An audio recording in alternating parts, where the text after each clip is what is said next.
That's right. Welcome in. Welcome back, folks, to a Notre Dame physically kicks the crap out of Pitt and is still in wonderful playoff position. It's a great day to be a Notre Dame fan edition of the Always Irish Show. As always, thanks for being here. You can find a program on YouTube. Do it. Subscribe if you haven't yet. Appreciate it very much. Give the video a thumbs up. That helps Johnny out as well. Notifications on. You don't miss nothing. Twitter, search bar Always Irish. Always Irish Inc. Emails alwaysirishnd@gmail.com. Audio only anywhere you want it. You can get it. If you don't want to see my face, no big deal. Go to the audio only podcast. Anywhere you want it, you can get it. Notre Dame on SI. Read all about it. Articles for you every day of your life. Patreon.com/alwaysirish. We have a wonderful team. I cannot wait to break down what Notre Dame did successfully on defense and then look at where Notre Dame still needs to get better. If you think you're going to go on a real playoff run, the areas we need to improve. Can't wait for all the boys to go over that film this week. Link in the description. Join us for what should be an exciting back end of this season, folks. Okay. First things first. Great job, Notre Dame. Great job, Notre Dame. I mean, on the road, ranked team. You got to have it or your season's over. All of the media pumping up their young quarterback and their offense. They're scoring 40 a game, shredding the ACC. All the lead in all week on ESPN was segments about how good that quarterback and how good Pitt's offense was. Notre Dame just shut it down. And until all that BS at the end, the only points Pitt got were because we gave it to them by doing dumb stuff on offense. We'll get to that later.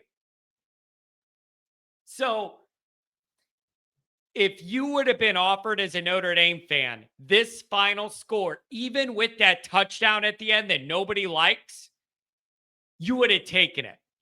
In this game with what Notre Dame has on the line, if you were offered 37-15, you would have taken it. And so I think what it is you were thinking maybe it could be a tougher game. And once you saw that Notre Dame was dominating and you saw where it was going, then you transitioned to, well, now I want you to win by 35 or 40, right? Like if it's going to be like this and you're not going to let their defense do anything, then you may as well pile it on and sprinkle it on top, win by 35 or 40. So then you get into some of the nitpicky frustrations, right? I want us to understand what Notre Dame had on the line in this game. Whatever you think of Pitt in the ACC, which is not much, in my opinion, on both. The build up to the game, what Notre Dame had on the line. It's a road game. They're a ranked team, all of this stuff. This is what you wanted.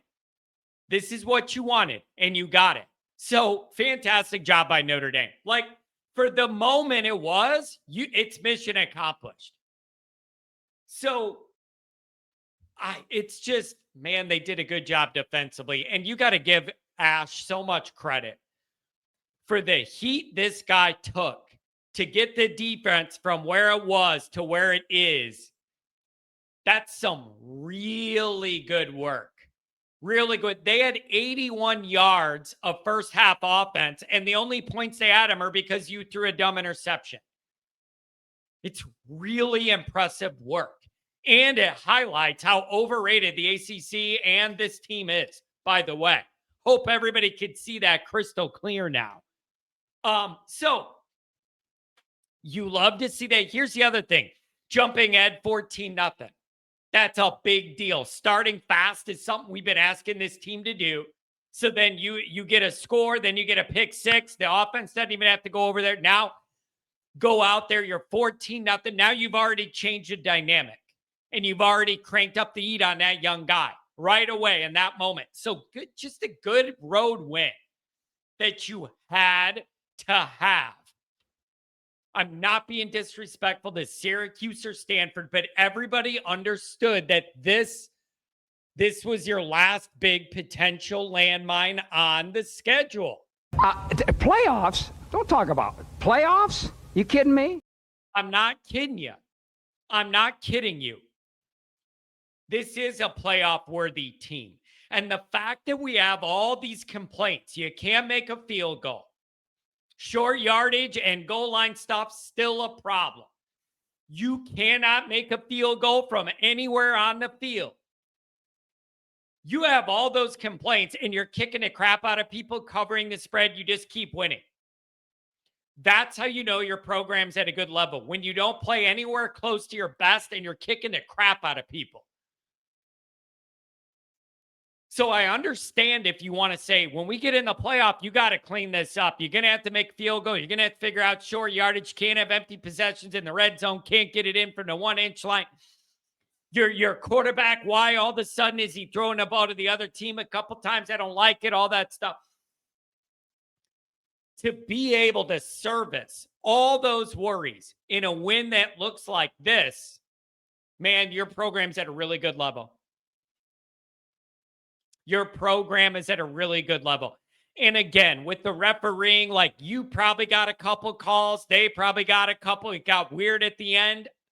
They suck. They're not good at this.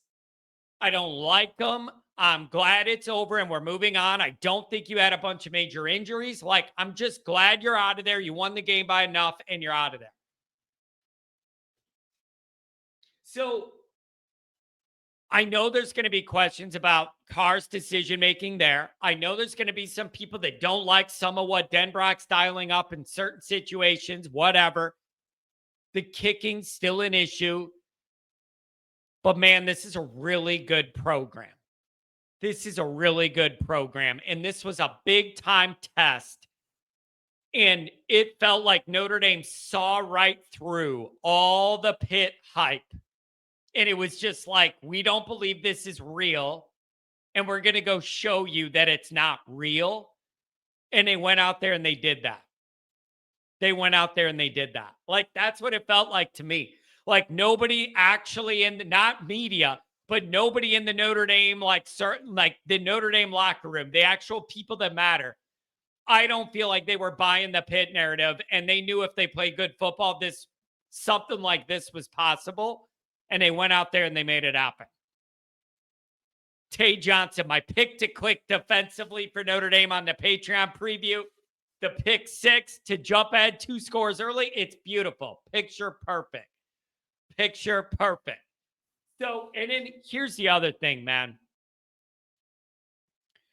For so many years, you would watch Notre Dame in a big game, and on a key third down or a key whatever, the other team has these amazing athletes that are contorting their body and doing all this weird stuff to burn Notre Dame. Man, you got Jeremiah Love doing that in the run game, and you have Malachi Fields doing that in the pass game.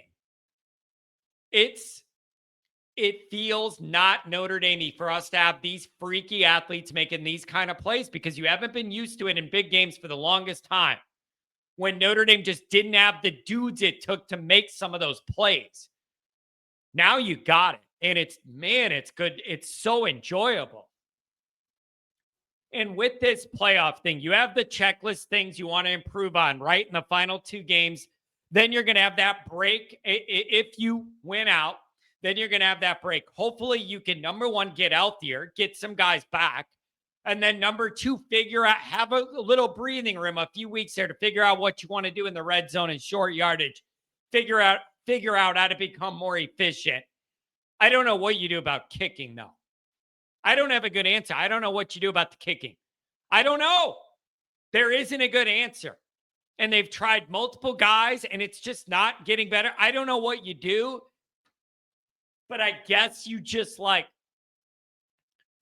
worry about that problem when you have to in the moment in the playoff because it's just not getting any better. And you've been able to win anyways.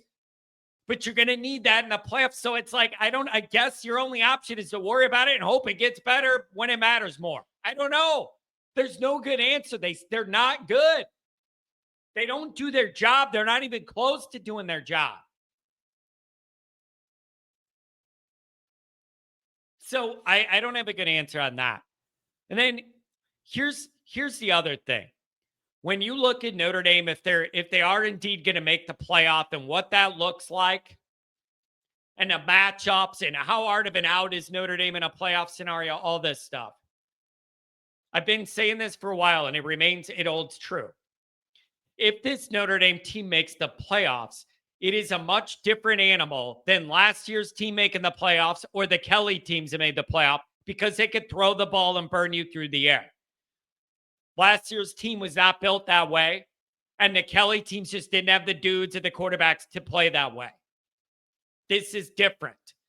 So if you're going to give me a Notre Dame defense that's given up 14.5 points a game since the second game on, counting out the two nightmares, but including Purdue, you're giving up 14.5 a game. You're playing good defense, getting takeaways, getting after the quarterback today.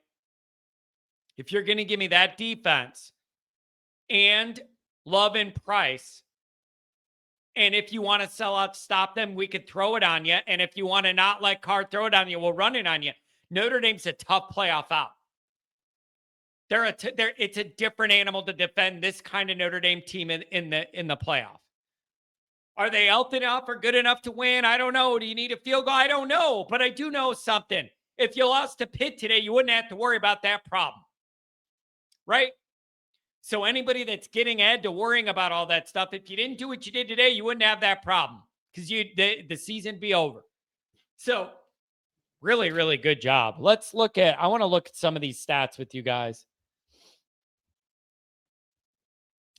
Total yards, 387 to 219. 70 rushing yards for Pitt.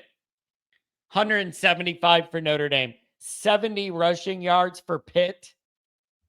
Woo. Passing 149 for Pitt. These are good numbers, man. Those are just, it's good numbers. I mean, I know there's just always going to be some nitpicky stuff in Notre Dame land. And I agree with you. It's got to get cleaned up if you want to go win the championship. But for today's mission, it was accomplished. What did Carr end up? 21 to 32, 212, 2 touchdowns, 2 interceptions. You just can't have the interceptions. And I know some people are like, it's on the chat after the game, people are like, is he regressing? Is that what this is? It could just be he's still a first-time starter who made a couple mistakes today. Dumb plays. Doesn't mean he's going to do it against the other two teams we playing in the playoff. Just made a couple bad decisions. And I love that stat in the first half that Carr had more yards than he had more yards alone than their offense had combined. Unbelievable. Jadarian Price, low workload day, 8 carries, 21. It's a low workload for him. 23 for Love. But man, 70 yards. Their long rush was 14. It was the quarterback. Receiving for them, everybody under 100. One long at 27. Like, you just did a good job, man. The defense, Snead, Tay, Osbury, Leonard Moore, Talich, Burnham showing up. It's good to have Devonta Smith back playing and healthy in one piece, ready to contribute again. So it's just a really good day to be a Notre Dame fan, you guys. Anytime you can win a game this important on the road against a ranked team, and you could win by this margin and still have a list of things you need to improve on to get better, whatever, your program is in a damn good spot and you have a really good team that is earning its way into the playoff. That's my final take on it. Let me know what you guys think in the comments.